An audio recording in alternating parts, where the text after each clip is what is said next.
అనంతపురం జిల్లా పెద్దపప్పూరులో బాలిక అదృశ్యం కేసులో యువకులను చితకబాదినట్టు ఎస్ఐ నాగేంద్రపై ఆరోపణలు వచ్చాయి. పెద్దపప్పూరులో బాలిక మిస్ అయింది. కుటుంబ సభ్యులు ఇచ్చిన ఫిర్యాదుతో కేసు నమోదు చేసుకుని దర్యాప్తు చేస్తున్నారు.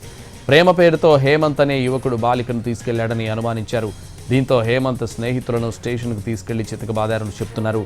ఈ ఘటనపై జిల్లా ఎస్పీ జగదీష్ విచారణకు ఆదేశించారు. నివేదిక ఆధారంగా చర్యలు తీసుకుంటామని చెప్తున్నారు.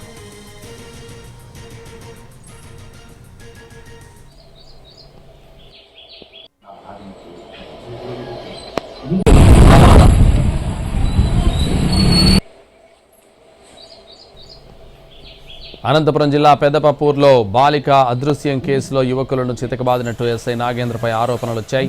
పెద్దపప్పూరులో బాలిక మిస్ అయింది. కుటుంబ సభ్యులు ఇచ్చిన ఫిర్యాదుతో కేసు నమోదు చేసుకుని దర్యాప్తు చేస్తున్నారు. ప్రేమ పేరుతో హేమంత్ అనే యువకుడు బాలికను తీసుకెళ్లాడని అనుమానించారు. దీంతో హేమంత్ స్నేహితులను స్టేషన్కు తీసుకెళ్లి చితకబాదారు చెప్తున్నారు. ఈ ఘటనపై జిల్లా ఎస్పీ జగదీష్ విచారణకు ఆదేశించారు. నివేదిక ఆధారంగా చర్యలు తీసుకుంటామని చెప్తున్నారు.